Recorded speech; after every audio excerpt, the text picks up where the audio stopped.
제자순복음교회가 2012년 1월 28일 날 설립 예배를 드렸습니다. 28일이 되려면 좀 며칠이 남았지만 거의 만 14년이 되었고, 오늘이 14주년, 설립 14주년 감사 예배로 또 하나님께 앞에 올려드립니다.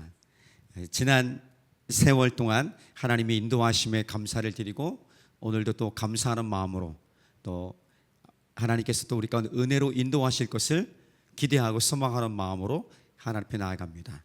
어마어마한 일들은 아니지만 그럼에도 불구하고 하나님께서 교회를 통해서 사람들 세우셨고, 어린아이들부터 그리고 장년들, 청년들, 어르신들 모두가 다시 교회 공동체를 통해 하나님의 말씀을 배우고 또 살아갈 수 있는, 대단한 어떤 믿음의 사람들은 아니지만 믿음으로 살아가고자 몸부림치면서 믿음에 힘겨운 선한 싸움을 잘 살아가는 그런 많은 사람들이 교회를 통해서 흘러갈 수 있었음에 감사를 드립니다. 하나님의 은혜가 한 번만 있었다면 우리가 그 은혜로 계속 살아갈 수 있을까? 그렇지 않은 듯합니다. 하나님의 은혜는 일시적인 것이나 이례적인 것은 분명 아닙니다. 하나님의 은혜는 지속적이었고 반복적이었고 때에 따라 필요에 따라 우리 가운데 베풀어 주시는 은혜였습니다. 그래서 때로는 잘할 때도 있었지만 잘 못할 때도 많습니다. 그래서 그 못할 때에도 여전히 하나님의 은혜로 말미암아 믿음의 자리로 돌아올 수 있도록 인도하셨고, 또 믿음의 자리에 돌아왔을 때에 하나님께서 다시금 받아주시고 하나님의 자녀로 우리를 이끌어 주신 것을 경험합니다. 믿음이 없었다면, 믿음이 우리 가운데 없었다면 하나님 우리를 지금까지 인도하셨을까? 어떻게 살아갈 수 있을까? 그런 고민과 갈등을 해볼 필요가 있습니다. 우리가 하나님 주신 은혜를 잘 기억하면 좋겠지만 그렇게 잘 기억하지 못하는 그런 연약한 존재인 것을 저와 여러분은 잘 알고 있습니다. 좋을 때는, 그리고 필요할 때는 하나님을 간절히 찾고 의지하지만, 그렇지 않으면 아주 평범한 일상이 되어지면 자연스럽게 하나님의 은혜는 있고 내 만족과 내 필요와 내 생각대로 하나님 나를 따라오십시오, 아니 그런 생각조차도 안 하고 내 생각이 마치 하나님이 뜻인 것 양, 내 생각과 판단이 하나님이 기뻐하시는 양 내 마음대로 살아가는 모습들이 일반적이지 않은가 생각합니다. 그렇지만 그때도 여전히 하나님 우리를 오래 참고 기다리셨기 때문에 우리에게 기회를 주시고, 그리고 때로는 우리가 선을 넘어서 하나님이 아닌 하나님 대신 다른 어떤 것을 섬기고 하나님보다 우선순위에서 그것이 우리 삶의 중심이 되어지고 그것에 마음을 빼앗기니까 그것 때문에 그것이 오히려 편하고 즐겁게 할 줄 알았는데 그것 때문에 우리 마음이 불안하고 두려워하고, 또 때로는 지배당함으로 말미암아 헤매고 어둠 가운데 있었던 모습들이 우리가 하나님을 떠난 삶의 모습인 것입니다. 그때에도 하나님께서 우리 가운데 함께해 주셔서 깨닫게 하시고 다시금 돌아올 수 있는 기회를 열어주셔서 하나님의 은혜를 찾고 하나님의 은혜로 말미암아 때를 따라 부어주시는, 가장 연약할 때에도 그리고 정말 못된 상황 속에 있을 때에도 우리 가운데 하나님의 은혜를 부어주셨기 때문에 다시금 하나님의 은혜의 자리로 돌아올 수 있었던 인생인 것이죠. 그것은 지금까지의 모습이었고 앞으로도 주님만을 바라보고 완벽한 믿음으로 살아갈 자신은 그렇게 많지는 않은 것 같습니다. 그럼에도 불구하고 불완전한 믿음이지만, 연약한 믿음이지만 아직도 가야 할 길은 많지만 조금 더 그리고 하나님의 은혜의 경험들이 쌓이면서 하나님에 대한 알과 하나님에 대한 깊이 있는 관계가 맺어지면서 언젠가는 온전한 믿음의 사람으로 서게 될 줄 믿습니다. 그렇게 온전한 믿음으로 설 때에 하나님께서 개인의 삶과 가정과 또 공동체와 또 우리 이 땅을 통해서 하나님의 백성들을 통해서 하나님의 영광이 충만한, 우리가 고백했던 찬양처럼 물이 바다를 완전히 덮어서 하나님의 영광이 충만한, 하나님의 영광으로 가득한 그런 세상이 이 땅 가운데 오게 될 줄 믿습니다. 먼저는 우리 삶에 일어나야 되지 않겠습니까? 먹고 마시고 입는 것, 살아가는 것, 조금 더 필요로 하면 돈이죠. 돈이 우리 삶에 가장 중요한 영향력을 미치는 그런 부분 중에 하나입니다. 돈이 충분하면 좋겠지만 늘 돈은 충분하지 않습니다.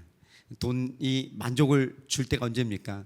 만족스러울 만큼 가지고 있어도 곧 만족스럽지 않게 하는 것이 돈에 갖고 있는 위력이죠. 돈 자체는 가치가 중립적이지만 돈에 마음을 두면은, 돈을 묵상하면, 돈을 생각하면 그것에 마음을 빼앗기게 되면 결국은 맘모니즘이라고 하죠. 돈 자체는 문제 없는 것이었지만 돈이 우리를 우상 숭배하게 하는, 돈이 우리 삶의 주인 되게 하는 그 능력이 있다는 것입니다.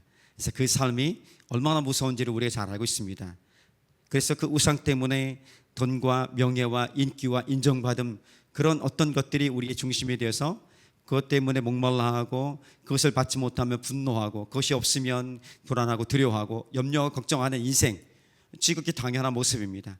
주님도 이 마음을 잘 아십니다. 이 세상을 살아가는 동안에 이것과 별개로 살아갈 수 있는 방법은 100% 없습니다. 돈을 생각하지 않고 권력, 명예, 인정, 존중, 이런 것들 생각하지 않고 살아갈 수 있는 방법은 없습니다. 그래서 주님은 이 땅을 살아가는 동안 이미 죄악 가운데 무너진 이 세상 속에서 주님을 바라보라, 그렇게 말씀하신 것입니다. 그래서 주님께서 우리 가운데 염려할 수밖에 없는 세상, 돈으로 걱정하고 염려하고 건강으로 걱정하고 염려하는 이 세상을 살아가는 이 세상에 염려와 불안하고 두려워 떠는 우리 이 세상에 우리 주님이 우리를 찾아오셔서 내하다 두려워하지 말라, 걱정하지 말라 하면서 붙잡아 안아주시고, 그러니까 잠시 평안하고 위로받고 그 안에 참다한 행복이 있다는 것을 경험하고 우리 마음이 다시 한번 하나님께 돌아가는 일들이 있는 것입니다. 돈을 우리 삶의 중심에 둬서 섬길 것은 아니지만 필요는 분명합니다. 그래서 이 상황과 갈등이 날마다 있는데 충돌이 일어나는 것이죠. 무엇을 먼저 선택하고 무엇에 먼저 마음을 둘 것인가, 이 마음을 어디에 둘 것인가, 이 고민과 갈등들, 결국 여기 안에서 우리 삶에 죄를 선택하느냐 아니면 하나님 보시기에 조금 더 좋은 모습으로 선택하느냐, 살아가느냐, 그 삶의 결과들이 나오는 것입니다. 그 결정의 순간순간마다 하나님의 성령께서 함께 해주시고 우리 마음의 중심이 하나님께로 더 많이 쏠리고 100% 믿음이 아니지만 그럼에도 불구하고 우리 방향이 할 수 없이 어쩔 수 없이라도 주님을 따라가는, 주님을 선택하는, 주님 부족하지만 두렵고 불안하지만 걱정되는 건 많지만 하나님 내 삶을 책임져 주십시오 하고 주님을 따라가는, 주님의 말씀에 순종하는 그 삶을 살아내길 소망합니다. 그러다 보면은 조금씩 주님이 우리 삶을 만져주시고 회복하여 주시고 건강케 하시고 필요를 채우시고 어마어마한 것은 아니어도 살아가게 하시고 먹을 수 있게 하시고 섬길 수 있게 하시고 또 만족할 수 있는, 평안할 수 있는 기쁨을 주시고 또 그 가운데 때로는 하나님의 그 풍성함이, 하나님이 주신 것들 내 것이 아니라 하나님 것을 인정함으로 말미암아 베풀고 나눌 수 있는 곳에 우리 삶과 공동체의 영향력들과 필요들을, 우리의 일터들을 사용하시는 하나님의 은혜와 능력들 경험하게 될 줄 믿습니다. 그것이 바로 하나님의 영광이고 하나님의 살아계심을 나타내는 능력과 지혜의 증거들로 삼게 되는 것입니다. 그 삶에 우리가 초대받았고 그 초대에 응했습니다. 이제 그런 삶을 시작했고 왔다 갔다 하지만 오르락내리락 하지만 꾸준하게 주님을 향해 전진하고 그 안에서, 그 사랑 안에 거하면서 그 필요를 채우시는 하나님의 은혜 안에서 마음껏 자유하고 누리는 그 삶이 우리 가운데 있기를 주님의 이름으로, 예수님의 이름으로 축복합니다. 제자수 모험께 그렇게 돼 있으면 좋겠습니다. 그래서 소홀히 했던 것들, 멈추고 있었던 것들, 놓치고 있었던 것들에 다시 한번 관심을 갖고 한 사람 한 사람들이 서가는 것, 예배하는 것, 우리가 섬기는 것, 우리가 살아내는 것, 우리가 헌신하고 봉사하고 뭔가 행하는 일들이 하나님의 기쁨이 되어진다는 사실을 꼭 기억하고 놓치지 않았으면 좋겠습니다. 그런데 사사기 오늘 또 10장으로 돌아가다 보면 하나님의 백성들이 그 은혜를 경험하고도 불구하고 그 경험도 어마어마한 것임에도 불구하고 시간이 지나고 또 다시 악순환의 반복 가운데 그 현장으로 들어가는 것을 보게 됩니다. 자, 그래서 오늘 첫 번째 메시지는 지금 내가 의지하고 있는 것은 무엇인가? 내가 바라보고 섬기고 있는 것은 무엇인가? 나의 삶의 우선순위는 무엇인가? 내가 이것이 없으면 안 되겠다 하는 것은 무엇인가? 내가 꼭 이것은 잡아야 된다 붙들고 있는 것은 무엇인가? 한마디로 지금 내가 의지하고 있는 것은 무엇인가가 오늘 좀 확인되길 소망합니다. 말씀을 들으면서 내 내면을, 내 삶을 점검하고 하나님의 성령께서 과연 내게 어떤 말씀을 주시는지, 우리 교회 가운데, 우리 가정 가운데, 일터 가운데 내게 어떤 말씀을 주시는지, 내가 어떻게 다시금 하기를 원하는지 하나님의 음성을 듣는 시간 되기 소망합니다. 사사기는 보통 이렇게 흐르지 않습니까? 이스라엘 백성들이 하나님 대신에 우상을 섬깁니다. 우상의 제약들로 인하여서 그들은 그 우상의 신들을 섬기던 민족들에게 지배를 당하고 억압을 당합니다. 그 억압이 심하니까 이스라엘 백성들은 하나님께 간절히 부르짖습니다. 하나님 살려달라고, 도와달라고. 하나님은 또 긍휼히 여겨주셔서, 불쌍히 여겨줘서 그들을 구원하십니다. 사사를 통해서 이스라엘 백성도 구원하여 주시고 평화하게 안전하게 보호하여 주시는 그 사이클이 반복되고 있습니다. 오늘 10장의 말씀은 또 이스라엘 백성들이 하나님 대신에 우상을 섬기는, 우상의 제약들을 섬기는 또 이 죄의 현장에 들어가는 모습들로 시작되고 있습니다. 자, 10장 6절 같이 다시 한번 보면 이렇습니다. 시작. 이스라엘 자손이 다시 여호와의 목전에 악을 행하여 바알들과 아스타롯과 아람의 신들과 시돈의 신들과 모압의 신들과 암몬 자손의 신들과 블레 사람들의 신들을 섬기고 여호와를 버리고 그를 섬기지 아니하므로. 자, 이 보니까 오늘 10장 6절의 말씀은 바알과 아스타롯을 비롯한 더 많은 신들이 추가되고 있는 것을 보게 됩니다. 이제는 가나안 땅에 있었던 본래 가나안 원주민들이 섬겼던 바알신, 아세라신, 아스타롯과 아세라는 바알의 어떤 옆에 부인격, 와이프격의 어떤 그런 어떤 역할을 합니다. 풍요의 신과 같은 역할을 아세라가 아스타롯은요. 그래서 굉장히 풍요를 위해서 약간 종교적인 어떤 색깔들 갖고 있고 굉장히 음란한 어떤 신들, 음란한 행위들을 하는 그런 신과 그런 신들을 섬기고 있는 것입니다. 이것은 가나안 땅에 있었던, 이스라엘 지금 있었던 가나안 땅의 원주민들이 섬겼던 신들입니다. 그런데 여기서부터 조금 더 나아갑니다. 가나안 북쪽에 있던 시돈, 아람이죠. 시돈, 아람 지역, 그리고 요단강 동편에 있는 암몬과 모압의 신들, 그리고 저 밑에 있는 블레셋 민족들의 신까지도 이제는 섬기는 것을 보게 됩니다. 가나안 땅 안에 있었던 섬겼던 신들뿐 아니라 이제는 좀 더 신의 우상 숭배의 영역들을 확장시켜서 북쪽, 동쪽, 남쪽 이스라엘 바깥에 있는 그 지역의 민족들의 신들을 섬기기 시작했다는 것을 보게 됩니다. 무엇 대신에? 하나님을 섬기는 것 대신에, 하나님을 의지하고 하나님을 구하는 것 대신에, 하나님 내 삶의 중심이고 나를 도와달라고 구하는 그 삶의 중심의 하나님 대신에 이제는 그 이방 신들을 가지고 와서 삶의 중심에 두었다는 것입니다. 자, 이스라엘 백성들 가만히 보면은 가나안 땅의 신이었던 바알과 아세라, 아스타롯 이런 신들을 섬길 때에는 그 땅에 있었던 민족들로부터 공격을 받게 되고 지배를 당하게 됩니다. 지배를 당하니까 물리적이든 신체적이든 정치적이든 경제적이든 이런 모든 영역에서 착취를 당하는 꼴이 되었습니다. 그러니까 무엇입니까? 이스라엘 백성들이 하나님 대신에 우상을 섬기는 순간 그 우상에 섬기던 신들의 민족들이 이스라엘 백성들을 지배하기 시작했다는 것입니다. 지배하기 시작했고 억압받고 착취당했다는 것입니다.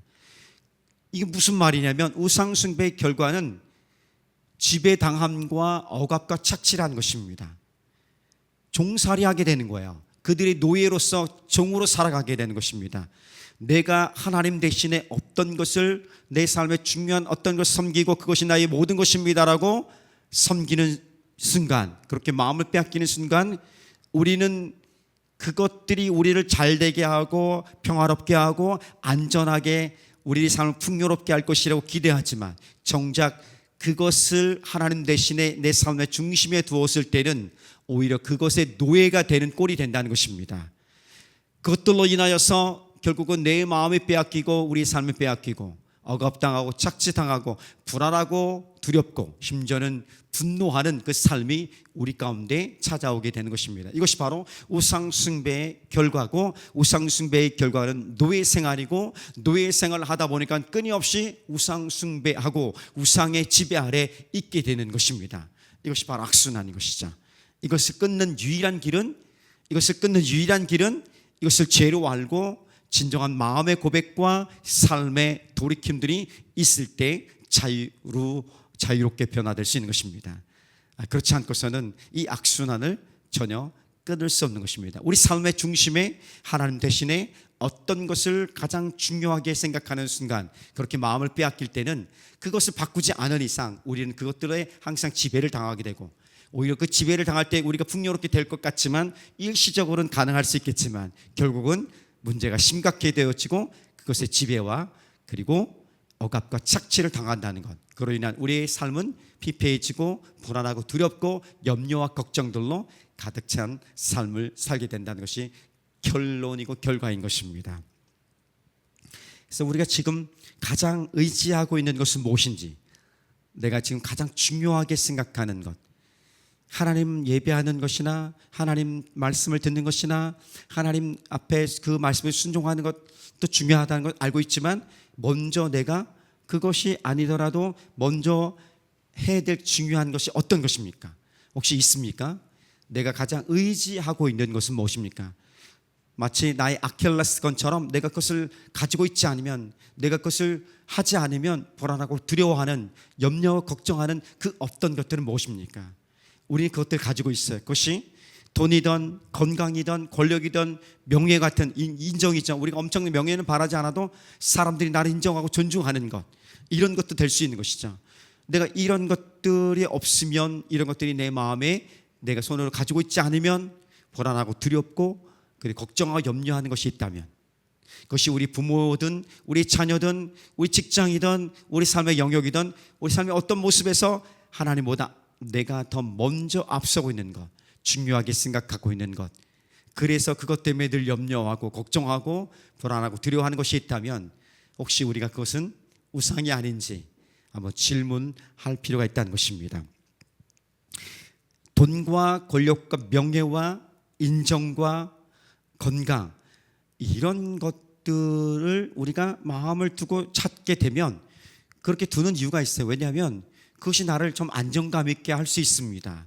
안정감 있게 하고 내가 다른 사람보다 힘 있게 하고 상대적으로 괜찮은 삶을, 좋은 삶을, 하나님 안에서 복받은 삶이라는 것을 드러낼 수 있는 방법이라고 생각합니다. 뭐 그럴 수 있어요.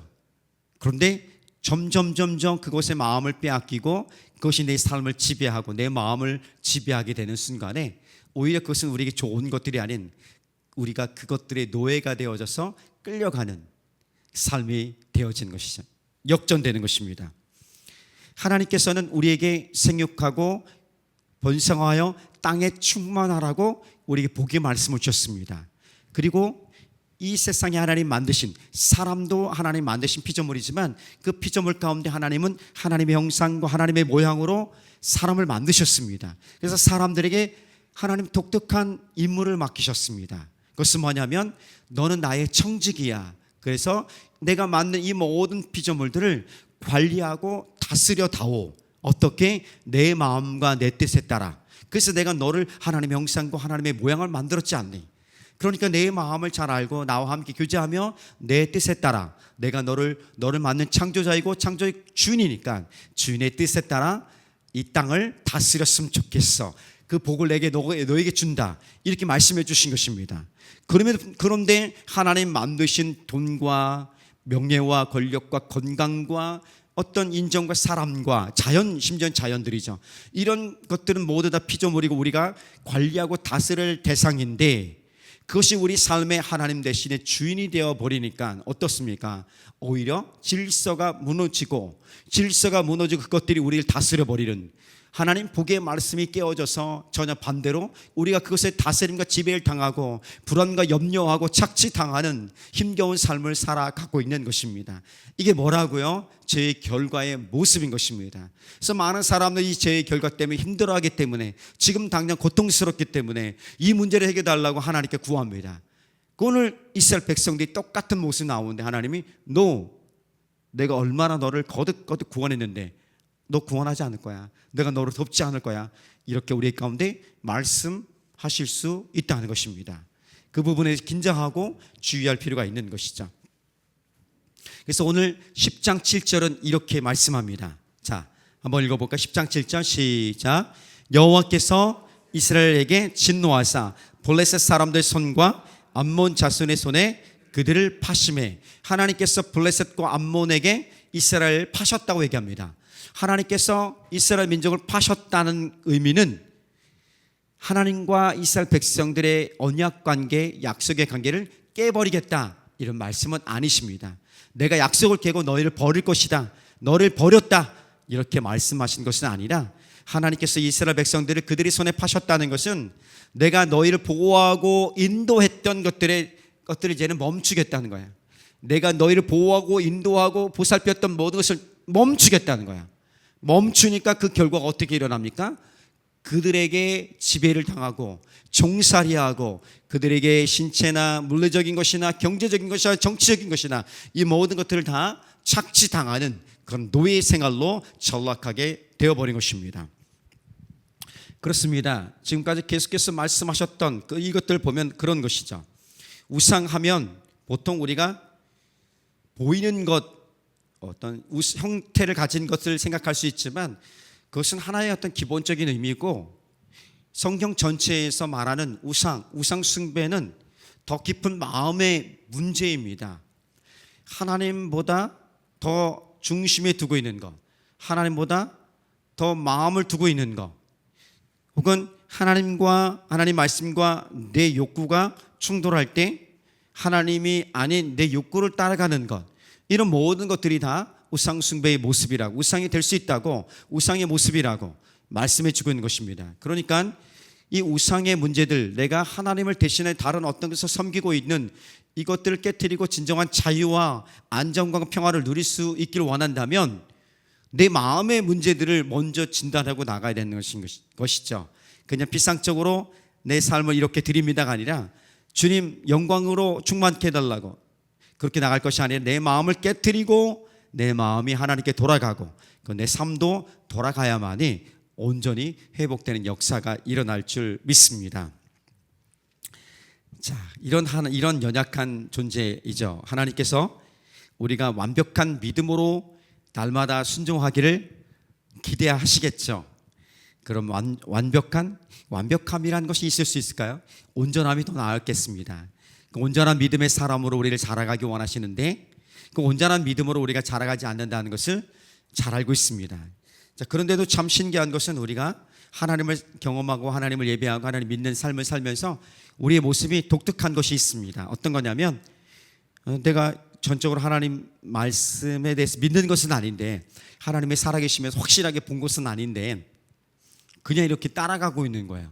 할 수 없이, 혹은 처음에는 어쩔 수 없이 따라가는 경우도 있어요. 근데 어느 순간에 보니까 내가 누군가에 의해서가 아닌, 누가 강요해서가 아닌, 내가 스스로 이렇게 그냥 말씀을 향해, 하나님이 있는 것을 향해, 예배하는 것을 향해 이렇게 가고 있는 나의 모습을 보게 됩니다. 그렇다고 내가 믿음이 대단한 믿음이냐, 대단한 신과 순종을 해서 가고 있느냐, 기도 열심히 해서 하나님 앞에 응답받고서 내가 그 길을 가느냐, 꼭 그런 것은 아니더라고요. 그냥 습관처럼 주님이 있는 곳을 향해 가는 거야. 어떤 갈등이 있을 때, 그렇죠, 갈등이 있을 때도 그래요. 뭔가 좀 생각을 하게 되는 거예요. 이거 하나님 기뻐하실까? 기뻐하지 않을 것 같은데 확신이 없어요.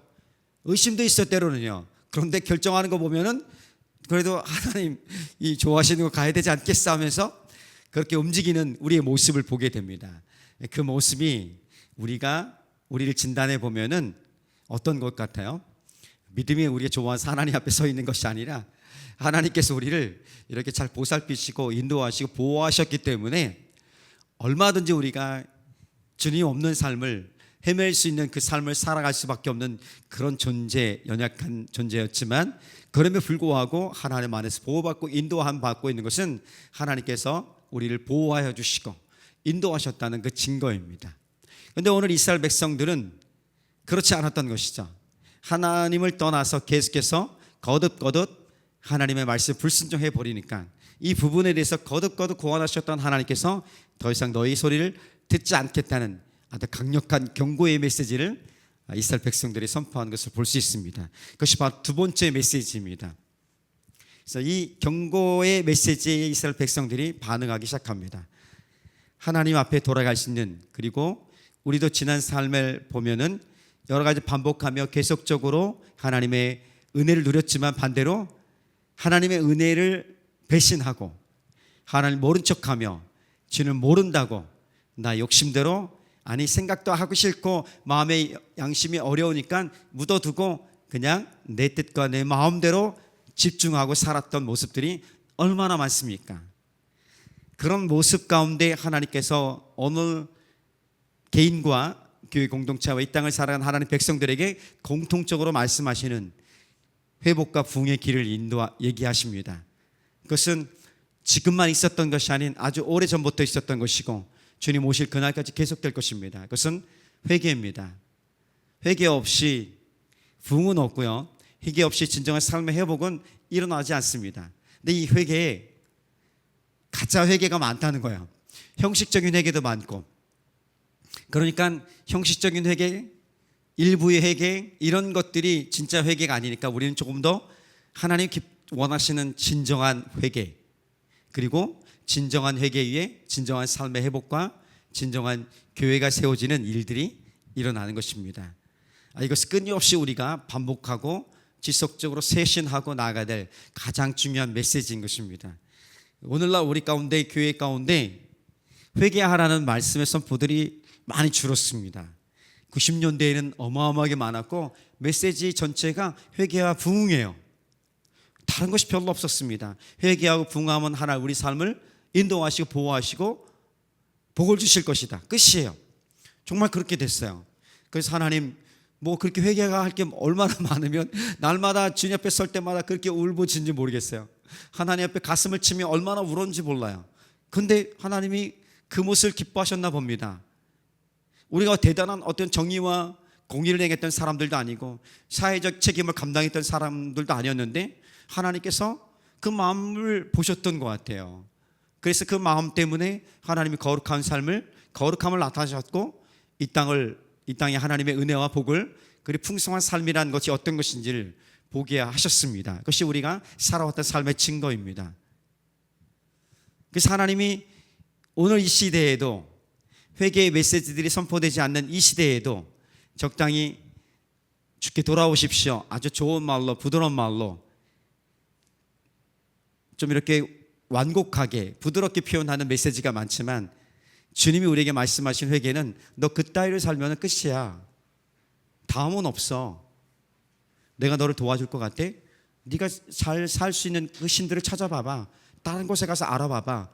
이스라엘 백성들에게 오늘 잠시 후에 살피겠지만 그렇게 말씀하셨던 것처럼 오늘 우리에게 강력하게 말씀하실 줄 것 같아요.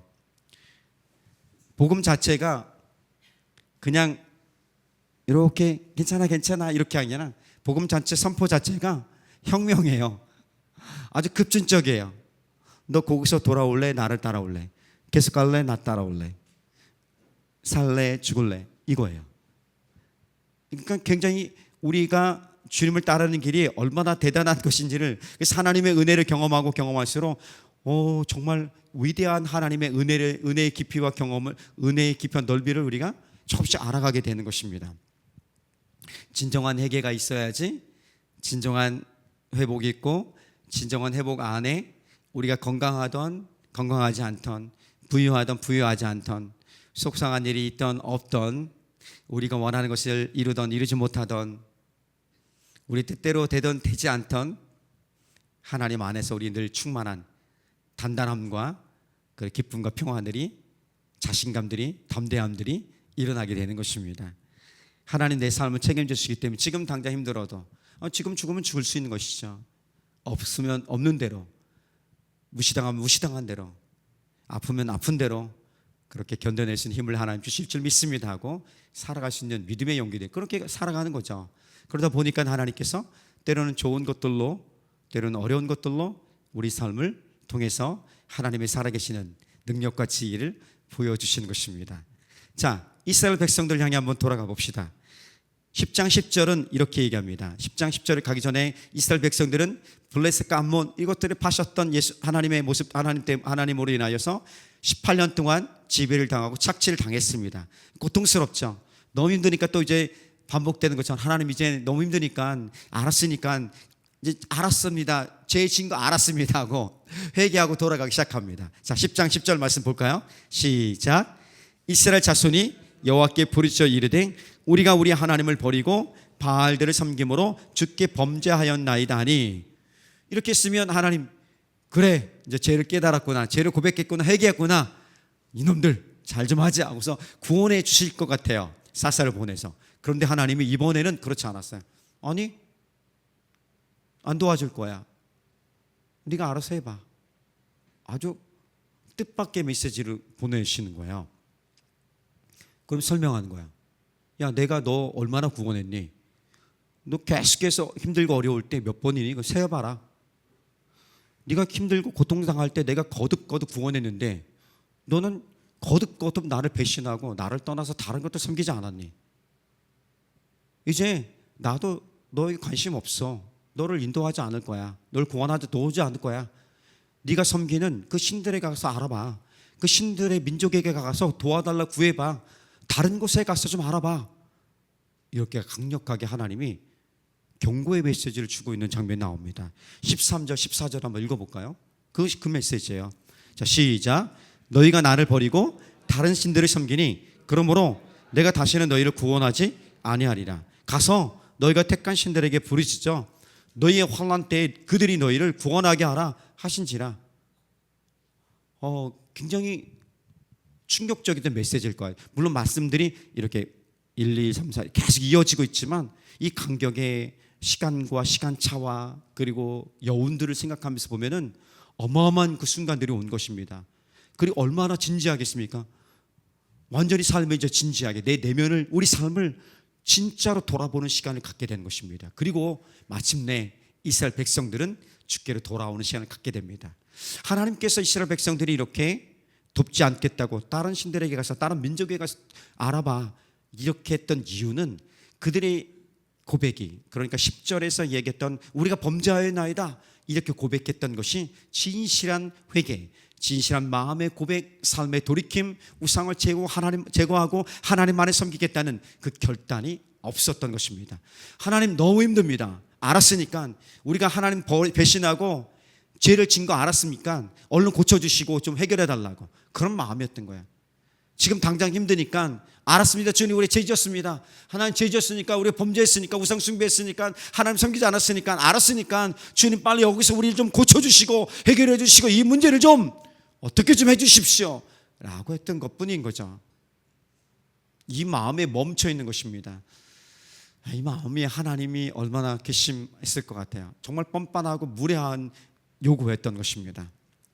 보통 우리가 남녀 연인 간의 갈등과 다툼이 있거나 혹은 부부 사이에 갈등과 다툼이 있을 때가 있습니다. 그래서 굉장히 분위기가 차갑고 싸늘하고 어렵고 힘드니까 이 분위기가 계속되면 안 될 것 같지 않습니까? 그래서 보통 누가 먼저 미안하다고 용서를 구합니까? 보통은 다를 수 있지만 보통은 남자가 먼저 불편하니까, 힘드니까, 자기가 어려우니까 미안하다고 보통 그래요. 제 얘기라고요? 어떻게 하셨어요? 보통은 그렇습니다. 보통은 그래요. 그래서 그 싸늘한 분위기, 어려운 힘든 시간을 좀 해결하기 위해서 자기야 미안해, 내가 잘못했어, 이 말 한마디에 다 될 줄 알았던 거죠. 남편은 이 말 한마디면 싸늘한 분위기 사라지고 용서해주고 적절한 분위기 시간 가지면서 좀 서먹한 것을 극복하고 이제 새롭게 이제 다시 으쌰으쌰 하면서 하자, 됐겠지, 그런 말을 한 거예요. 그런데 그거에 대한 반응은 안 나오고 여자들은 보통 어떻게 해요? 아내들은 어떻게 합니까? 그래? 뭘 잘못했는데? 잘못한 것이 뭔지 알아? 뭘 잘못했는지 한번 말해봐. 어떻습니까? 남편은 굉장히 당황스럽습니다. 내가 잘못했다고 얘기했으면 끝이지 뭘 잘못했냐고 뭐로 물어보면 생각납니까? 그래서 얼버무리지 않습니까? 다 잘못했어. 어쨌든 미안해 이렇게 하는 게 보통의 모습이라고 생각합니다. 그리고 뭐예요? 걔가 지금 이 문제, 지금 어려운 시기, 이 분위기들, 어려운 상황을 극복하기 위해서 잘못했다고 인정할 뿐이지 뭘 잘못했는지 진정 내가 회개하는 그 잘못한 것에 대한 슬픔이나 아픔들이 있었던 것은 아닌 것이죠. 나중에 대해서 할 수 없이 하겠지만 어쨌든 이스라엘 백성들의 모습이 꼭 이와 같은 모습이었던 거야. 이 분위기만, 이 상황만, 이 힘겨운 시간만 좀 벗어날 수 있다면 뭐든 좀 할 수 있을 것 같아. 너무 힘드니까 하나님 잘못했으니까 빨리 와서 좀 어떻게 도와주세요, 우리 고쳐주세요, 이렇게 회개했던 거야. 몇 번입니까 이렇게 받아준 것이. 이런 어떤 예의 없고 무례하고 뻔뻔한 회개도 받아준 적이 얼마나 많아요. 그런데 이번에 하나님 엄격하게 얘기하신 거예요. 그만, 그만 한 거예요. 뭘 잘못했는데 정확히 체크해봐. 그랬더니 이스라엘 백성들이 그 여백이 있는 거야. 그러면서 하나님이 이렇게 얘기할 줄 몰랐는데 하면 당황스러우면서 자기 삶을, 지난 역사를, 지금의 삶의 모습을 왜 이렇게 된지를 고민하기 시작합니다. 하나님을 떠나서 하나님을 배신했기 때문에 그렇구나. 그 죄의 결과로 힘든 것에 대한 슬픔이 아닌 죄 자체로 하나님을 버리고 하나님을 무시하고 하나님을 경외하지 않았던 그 자체에 대해서 슬퍼하기 시작합니다. 그리고 다시 이전과 다른 회개의 고백들이 일어나는 장면이 나오게 됩니다. 같이 한번 읽어볼까요? 15절과 16절의 말씀입니다.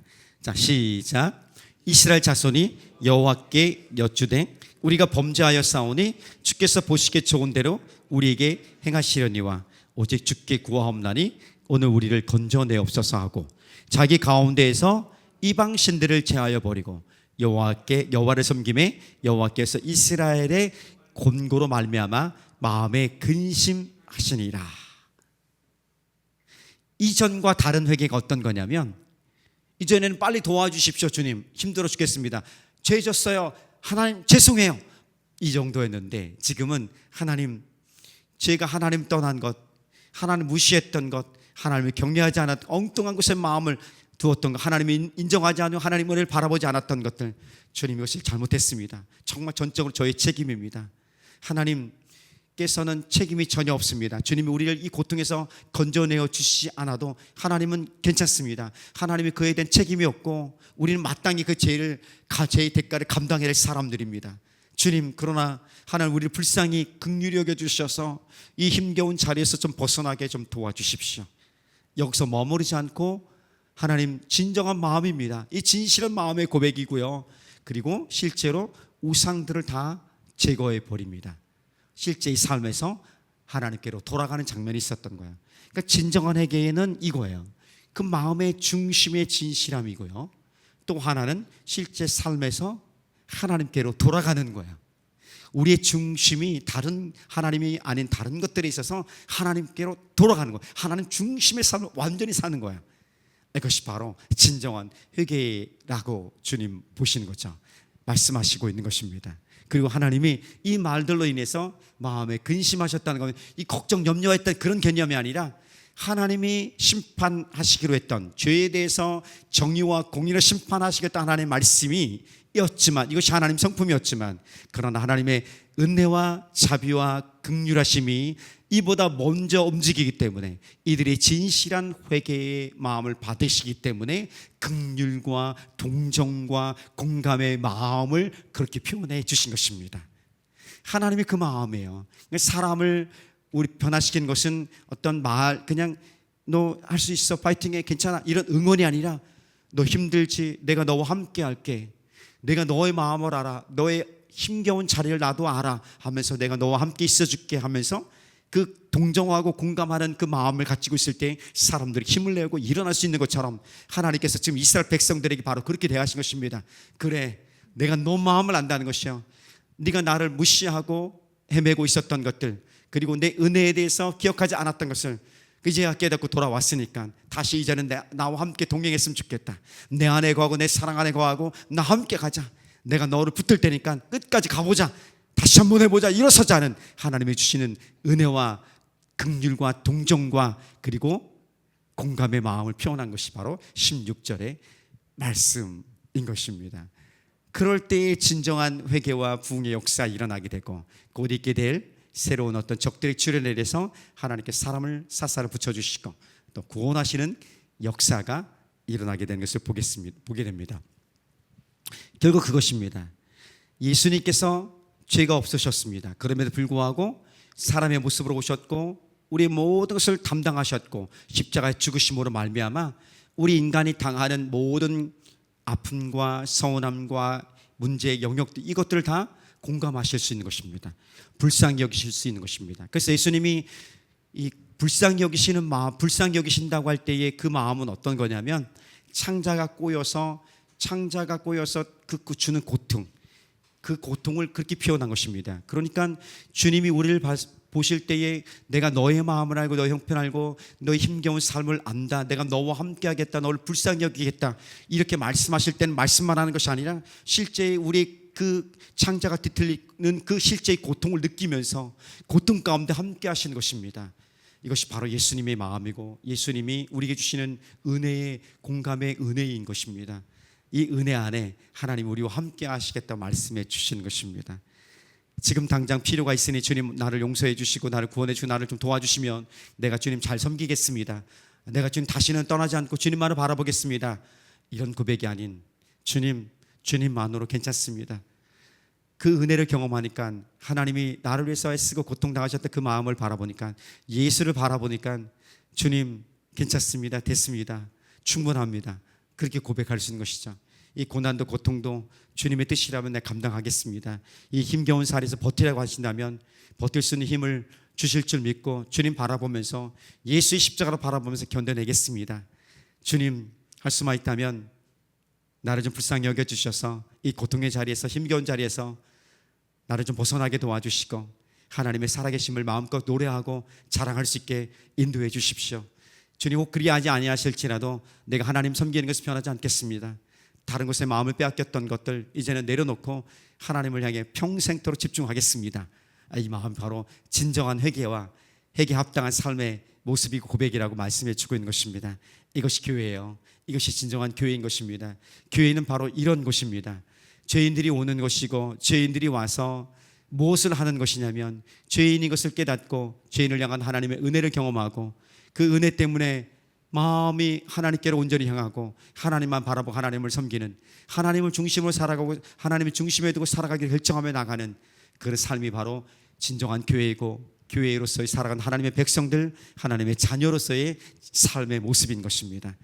그것이 우리 가운데 일어나길 소망합니다. 그러니까 일시적으로 한번 끝나는 것이 아닌 매일매일 하나님의 말씀 앞에 서고 지속적으로 끊임없이 신하는 이 부흥, 진정한 회개와 부흥이 우리 삶 가운데 일어날 때 우리는 무너져도 다시 일어설 수 있고요, 힘들어도 다시 설 수 있는 그걸 하나님께 쓰임받는 그 일에 충성된 모습으로 끝까지 갈 수 있는 그 일들이 일어나게 될 줄 믿습니다. 나를 바라보고 사람을 바라보고 환경을 바라보면 별로 소망이 없습니다.